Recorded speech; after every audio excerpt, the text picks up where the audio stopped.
Assalamualaikum warahmatullahi wabarakatuh dan selamat sejahtera anak mahasiswa yang berbahagia. Materi yang kita bahas dalam pertemuan ini yaitu kepemimpinan. Ada beberapa poin yang kita bahas di dalam kepemimpinan. Yang pertama, pengertian kepemimpinan. Yang kedua, pendekatan terhadap telaah kepemimpinan. Yang ketiga, perilaku kepemimpinan. Dan yang keempat, fungsi dan gaya kepemimpinan. Yang kelima adalah teori 3 dimensi dari Reading.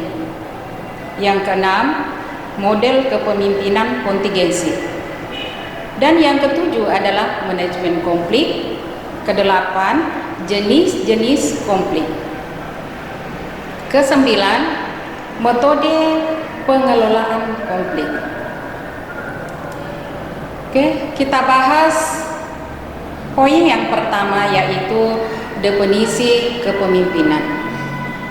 Ya, kita langsung yang kita bahas di sini adalah kepemimpinan manajerial, di mana kepemimpinan manajerial sebagai proses mengarahkan dan mempengaruhi kegiatan yang berhubungan dengan tugas dari anggota kelompok. Baiklah, ada 3 implikasi yang penting dari efisiensi tersebut. Yang pertama adalah kepemimpinan harus melibatkan orang lain. Dan yang kedua, kepemimpinan melibatkan distribusi yang tidak merata dari kekuasaan antara pemimpin dan anggota kelompok. Dan yang ketiga, yaitu pemimpin juga mempunyai pengaruh. Oke lah, saya akan bahas implikasi yang pertama. Kepemimpinan harus melibatkan orang lain. Maksudnya, bawahan atau pengikut dengan kesediaan mereka untuk menerima bagaimana pengarahan dari pemimpin. Para anggota kelompok membantu menentukan status pemimpin dan memungkinkan kepemimpinan tanpa bawahan. Semua kualitas kepemimpinan manajer tidak akan relevan. Yang kedua, yaitu kepemimpinan melibatkan distribusi yang tidak merata dari kekuasaan antara pemimpin dan anggota kelompok, yang tidak dapat serupa antara anggota kelompok mengarahkan kegiatan pemimpin. Namun anggota kelompok jelas mempengaruhi kegiatan di dalam berbagai cara. Implikasi yang ketiga yaitu pemimpin juga mempunyai pengaruh yang tidak hanya mengatakan kepada bawahan mereka, tetapi juga dapat mempengaruhi bagaimana bawahan dapat melaksanakan pemimpin. Baik, kita bahas pendekatan terhadap telaah kepemimpinan. Untuk mengidentifikasi pemimpin potensial dan kepemimpinan yang efektif harus mempunyai sifat-sifat sebagai berikut. Sifat yang pertama adalah sifat fisik. Sifat fisik, karakter pemimpin harus mempunyai sifat fisik, yang mana sifat fisik itu yaitu pemimpin harus kuat, sehat, menarik, vitalitas. Potensial yang kedua yaitu sifat kepribadian. Pemimpin harus memiliki sifat kepribadian yang mana di dalam kepribadian pemimpin yaitu ambisi, tetapi bukan ambisius. Percaya diri, jujur, berinisiatif, cepat tanggap, tenang, dan mampu berimajinasi. Yang ketiga, sifat pribadi, yaitu Pemimpin harus mempunyai kemampuan verbal, yang mana dikatakan kemampuan verbal yaitu pemimpin harus mampu menganalisa kosakata, mampu memaknai kosakata. Kebijaksanaan, pemimpin harus bijaksana, adil, cerdas, rajin, berprestasi, bertanggung jawab. Sifat-sifat sosial, yaitu pemimpin harus memiliki sifat sosial, yang mana dikatakan sifat sosial, pemimpin harus simpati, empati, sabar, tenggang rasa, dapat dipercaya, berpartisipasi, dan punya posisi resmi. Oke, kita lanjut ke pendekatan perilaku pemimpin. Pendekatan perilaku pemimpin ada 3 gaya kepemimpinan klasik. Yang pertama, gaya kepemimpinan otoriter. Pemimpin memusatkan kekuasaan dan keputusan-keputusan pada diri pemimpin sendiri. Pemimpin memegang wewenang penuh dan memikul tanggung jawab sendiri. Bawahan hanya diberikan informasi secukupnya untuk melaksanakan tugas-tugas yang diberikan oleh pemimpin. Contoh, gaya kepemimpinan otoriter banyak ditemui dalam pemerintahan kerajaan absolut, sehingga ucapan raja menjadi undang-undang atau ketentuan hukum yang mengikat. Yang kedua adalah gaya kepemimpinan demokratis. Gaya kepemimpinan demokratis ini, pemimpin mendelegasikan wewenangnya secara luas.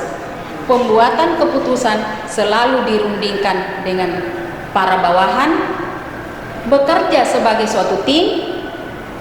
Pemimpin memberi informasi sebanyak-banyaknya kepada bawahan tentang tugas dan pekerjaan mereka. Contoh kepemimpinan demokratis di Indonesia merupakan salah satu negara menganut sistem demokrasi, di mana Indonesia memilih kepala negara untuk menjabat sebagai presiden, dan setiap perwakilannya melalui pemilihan umum setiap 5 tahun sekali, dan mengangkat slogan yang mengedepankan suara rakyat, di mana semua keputusan dan ide-ide berasal dari usulan rakyat dan bertujuan untuk kepentingan rakyat itu sendiri. Ketiga, gaya kepemimpinan bebas. Pemimpin hanya berpartisipasi minimum. Para bawahan menentukan sendiri tujuan yang akan dicapai dan menyelesaikan sendiri masalahnya. Gaya kepemimpinan bebas ini kebalikannya dari gaya kepemimpinan otoriter.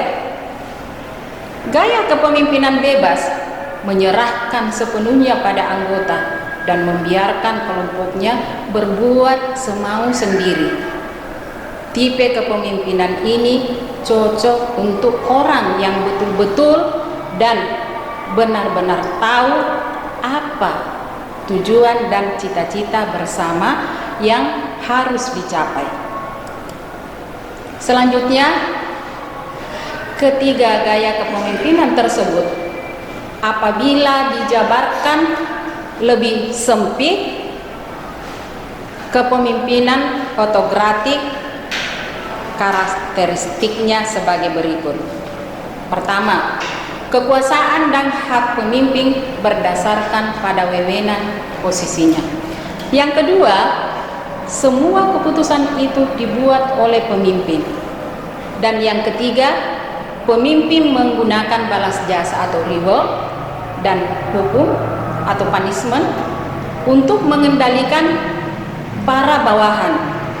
Dan berikutnya, pekerjaan dirumuskan secara rinci dan standar kerja ditetapkan secara kaku. Gaya ini tepat sebagai berikut. Para bawahan tidak punya pengalaman kerja, keadaan darurat, keputusan harus segera dibuat. Diperlukan tindakan penertiban dan sebagainya.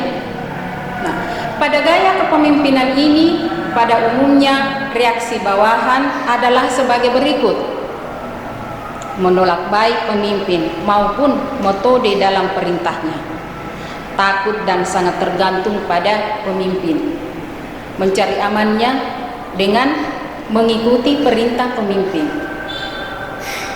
Bawahan yang mampu menjadi frustasi. Kenapa? Karena tidak dapat menunjukkan kemampuannya. Yang kedua adalah kepemimpinan demokratik atau partisipatif. Karakteristiknya adalah sebagai berikut. Pertama, mendelegasikan wewenang dan tanggung jawab kepada para bawahan sebagai suatu teamwork sesuai dengan keterampilan dan pengalaman yang dimiliki oleh para bawahan. Berikutnya, lebih menekankan pada pencapaian tujuan atau hasil daripada kerja atau kegiatannya. Perhatian pada produksi dan karyawan besar, serta mendorong kerjasama kelompok untuk meningkatkan produktivitas dan kreativitas yang lebih besar. Merumuskan sasaran kelompok, kemudian memberikan kebebasan di dalam pencapaiannya. Menerima tanggung jawab penuh di dalam semua keputusan akhir. Gaya ini tepat di dalam situasi para bawahan sudah terlatih dan berpengalaman. Para bawahan mampu bekerja mandiri dengan sedikit kontak langsung dengan supervisor. Kelompok kerja telah teruji dan dapat bekerja sama dan melaksanakan kerja dengan tim secara baik. Pada umumnya reaksi para bawahan terhadap gaya kepemimpinan ini, para bawahan menghormati atasan, tidak hanya karena posisinya, tetapi juga pribadinya. Para bawahan merasa dapat bekerja sama dengan pemimpinnya, serta merasakan suasana kerja yang harmonis. Gaya kepemimpinan ketiga yaitu gaya kepemimpinan bebas atau free rein atau laissez-faire. Karakteristiknya, pemimpin memberi kebebasan para bawahan untuk membentuk kelompok kerja mereka. Pembuatan keputusan dilakukan melalui diskusi terbuka, kreativitas individu, dan semua pandangan dihormati. Pembuatan keputusan ditentukan dengan ukuran mayoritas. Gaya ini tepat untuk kelompok terdiri dari orang ahli yang sudah berpengalaman dan ingin membuat keputusan sendiri. Kelompoknya kecil dan punya banyak kesempatan untuk berinteraksi di antara para anggota, terutama dalam pemecahan masalah yang dihadapi. Punya banyak waktu di dalam pengambilan keputusan. Pada umumnya reaksi para bawahan terhadap gaya kepemimpinan ini, bawahan merasakan suasana kerja yang bebas dan informal, sehingga setiap individu dapat memecahkan sendiri masalah-masalah kerja yang ada. Adanya perasaan kurang aman, sehingga menimbulkan frustasi karena kurangnya wewenang dan tanggung jawab pembuatan keputusan yang spesifik. Kurangnya perilaku kohesif dapat menimbulkan klik-klik yang menghambat pencapaian tujuan. Oke, kita sampai kepada fungsi gaya kepemimpinan. Fungsi gaya kepemimpinan kisi-kisinya manajerial dari Black dan Moulton yang dikembangkan oleh Dr. Robert Black dan Dr. James S. Moulton merupakan suatu konsep untuk menjawab persoalan seberapa baik tujuan organisasi oleh hierarki melalui manusia-manusianya. Pada dasarnya konsep ini berkisar pada kombinasi antara perhatian terhadap manusia dan perhatian terhadap produksi.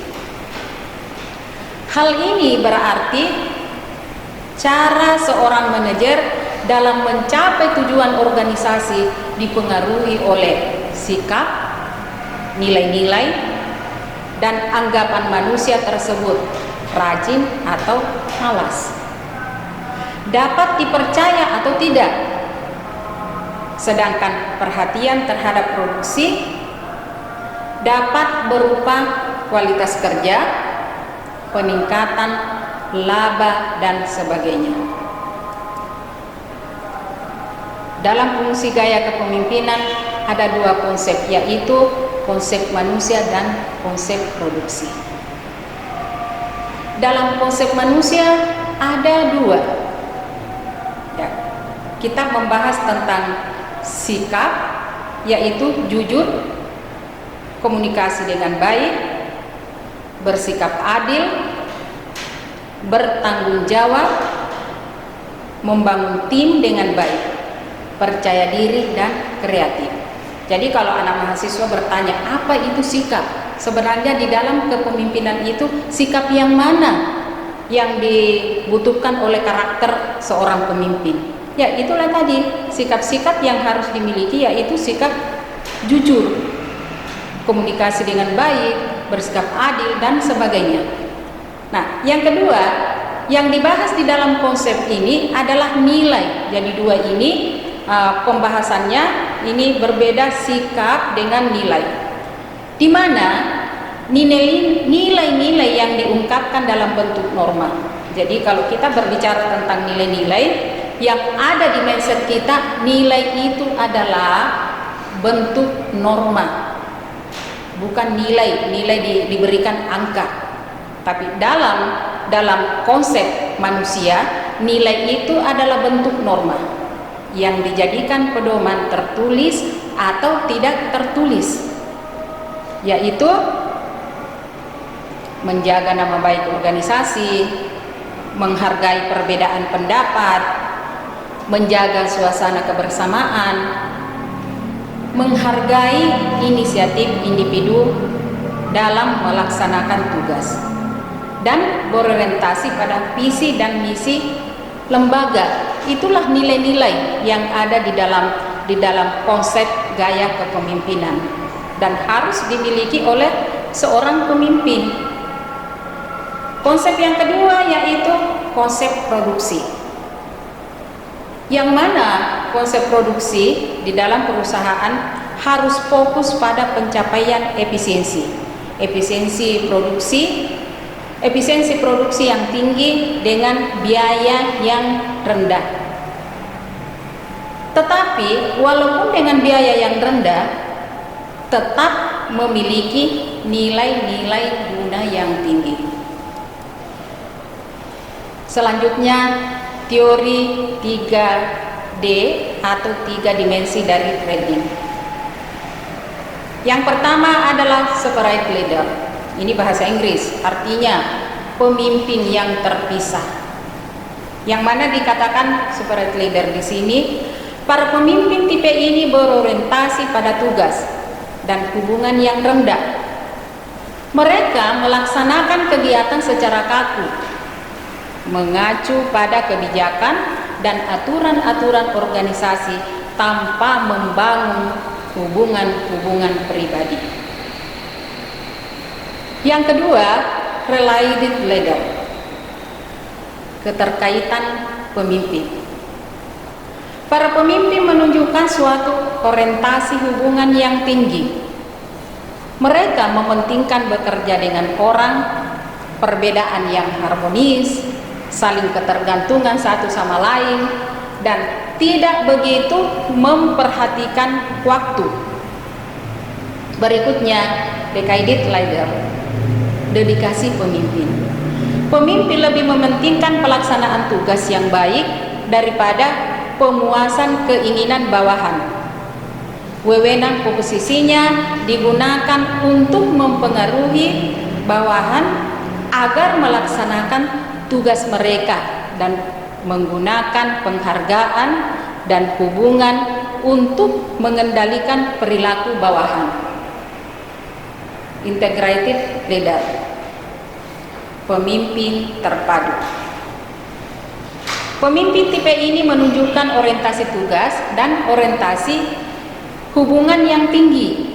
Jadi dua-duanya ini diperhatikan, orientasi tugas dan orientasi hubungan yang tinggi. Mereka menjadi kelompok kerja yang dapat memuaskan baik secara organisasional maupun terhadap keinginan para bawahan. Tipe kepemimpinan ini tidak cocok untuk pekerjaan yang rutin, pekerjaan yang rinci, dan situasi di mana partisipasi cenderung dapat menghambat proses pembuatan keputusan. Selanjutnya, model-model situasional. Efektivitas tidak berdasar pada suatu gaya tertentu, tetapi tergantung pada perubahan gaya yang digunakan agar sesuai dengan situasi tertentu yang dihadapi. Para pemimpin harus sensitif terhadap lingkungannya pada saat itu, sehingga mereka dapat menentukan gaya mana yang paling efektif untuk digunakan pada suatu situasi tertentu. Ada beberapa model akan dibicarakan di bawah ini, yaitu teori kepemimpinan jalur tujuan atau path goal theory of leadership. Menurut teori ini, para pemimpin dapat efektif karena kemampuannya meningkatkan para bawahan mereka, memberi motivasi berprestasi, kepuasan kerja pemimpin diterima oleh bawahan. Teori ini dibentuk pada hubungan antara berbagai gaya kepemimpinan, watak para bawahan, dan faktor-faktor situasional lainnya. Semuanya dikombinasikan untuk mempengaruhi sikap dan perilaku para bawahan. Selanjutnya, perubahan gaya kepemimpinan. Teori path goal menyarankan bahwa pemimpin yang sama dapat menunjukkan gaya kepemimpinan yang berbeda dalam berbagai situasi. Perilaku pemimpin juga dipengaruhi oleh kebutuhan-kebutuhan penting dan mendesak yang harus dipenuhi. Pada umumnya, perubahan dalam gaya kepemimpinan cukup sulit untuk dilaksanakan. Dengan latihan dapat mengembangkan pemimpin agar efektif, seperti pengetahuan teknik dalam bidang fungsi tertentu, pelajaran tentang teknik-teknik manajerial yang baru, peningkatan hubungan pribadi dengan orang lain melalui komunikasi yang lebih baik, peningkatan partisipasi, dan lebih memahami motivasi secara menyeluruh. Berikutnya, latihan sensitif atau sensitivity training merupakan latihan interaksi pribadi dan komunikasi terbuka antara para anggota kelompok kecil. Tujuan daripada training group adalah untuk memantapkan pengertian para anggota terhadap diri mereka sendiri, perilaku mereka terhadap orang lain, perasaan kebutuhan dari orang lain, proses-proses kelompok, dan kompleksitas organisasional, dan perubahan dinamik. Selanjutnya, materi yaitu model kepemimpinan kontingensi Fiedler. Model kontingensi Fiedler dan Peron-Yeaton merupakan model-model situasional atau kontingensi yang menyarankan bahwa sejumlah gaya mungkin efektif tergantung dari beberapa elemen dari situasi tertentu. Berdasarkan penelitiannya, efektivitas suatu kelompok tergantung pada kepribadian pemimpin dan tingkat di mana situasi tertentu memberi pemimpin kekuasaan, pengendalian, dan pengaruh terhadap struktur tugas. Aspek penting dari model ini adalah perhatian terhadap tingkat keuntungan di mana situasi disiapkan untuk seorang pemimpin. Nah, kalau kita melihat ini kepemimpinan kontingensi, kepemimpinan ini sangat cocok di dalam kepemimpinan perusahaan. Kepemimpinan perusahaan itu adalah profit oriented. Jadi dia harus memperhatikan situasinya, karena yang orientasinya ini kita lihat kebutuhannya adalah ada pada profit oriented. Oke, saya lanjutkan. Tingkat di mana suatu situasi adalah dapat dihitung dengan cara mempertimbangkan 3 hal. Yang pertama, hubungan pemimpin. Yang kedua, struktur tugas. Dan yang ketiga adalah kekuasaan. Yang pertama adalah hubungan pemimpin, di mana suatu kelompok mau menerima pemimpinnya. Dan yang kedua adalah struktur tugas, yaitu di mana tugas-tugas diuraikan dan disusun dengan baik. Dan yang ketiga adalah posisi kekuasaan. Wewenang formal berbeda dari kekuasaan pribadi seorang pemimpin. Kesembilan, kita masuk kepada manajemen konflik. Charles and Greener membedakan konflik dengan persaingan. Kita bahas di sini. Yang pertama adalah konflik. Dalam organisasi merupakan ketidakserasian hubungan yang normal antara 2 atau lebih kelompok atau unit di dalam organisasi.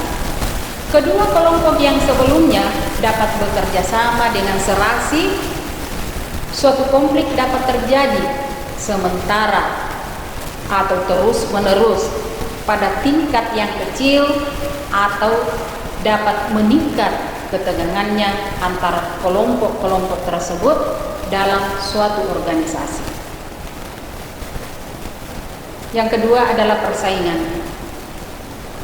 Di dalam organisasi antara 2 atau lebih anggota organisasi atau kelompok yang saling menghalangi kemampuan masing-masing untuk mencapai tujuan-tujuan mereka. Apabila pekerjaan tidak saling ketergantungan, maka kemungkinan besar akan tidak terjadi konflik. Penyebab terjadinya konflik menurut James Stoner antara lain: yang pertama, pembagian sumber daya; yang kedua, tujuan yang berbeda; dan yang ketiga, ketergantungan aktivitas kerja; dan keempat, perbedaan nilai-nilai atau persepsi; dan yang kelima adalah gaya perorangan dan pengertian yang berbeda di dalam organisasi.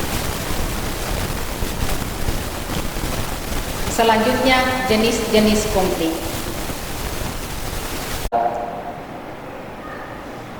Selanjutnya, jenis-jenis konflik. Di dalam kehidupan berorganisasi pada umumnya ada 5 konflik yang sering terjadi, antara lain: 1. Konflik di dalam diri sendiri. Hal ini terjadi pada seseorang menghadapi ketidakpastian akan pekerjaan yang diharapkan untuk dilaksanakan Apabila beberapa permintaan pekerjaan saling bertentangan atau pada saat seseorang diharapkan untuk melaksanakan pekerjaan yang dirasakan melebihi daripada kemampuannya. Yang kedua adalah konflik antara individu. Konflik antara individu ini di dalam organisasi yang sama sering diakibatkan perbedaan-perbedaan kepribadian. Lebih sering konflik ini berasal dari adanya peranan atasan dan bawahan, atau berasal dari sikap anggota kelompok yang membawa konflik kelompok menjadi konflik pribadi. Dan yang ketiga, konflik antar individu dan kelompok. Berkaitan dengan cara individu menanggapi tekanan untuk keseragaman yang dipaksakan oleh kelompok mereka. Contoh, seseorang mungkin dihukum oleh kelompok kerjanya karena melanggar norma-norma kelompok.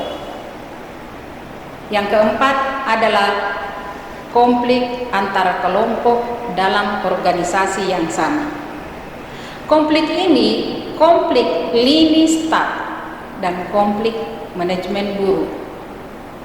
Nah, yang kelima, konflik antar organisasi.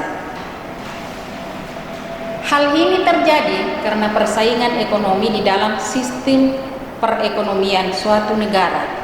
Biasanya konflik ini disebut persaingan yang mengarah pada pengembangan produksi baru, teknologi dan jasa-jasa, harga yang lebih rendah, penggunaan sumber daya yang lebih efisien. Selanjutnya, metode penyelesaian konflik. Ada 3 metode penyelesaian konflik yang sering digunakan adalah dominasi atau penekanan, kompromi, dan pemecahan masalah terpadu. Dominasi atau penekanan dilakukan dengan berbagai cara.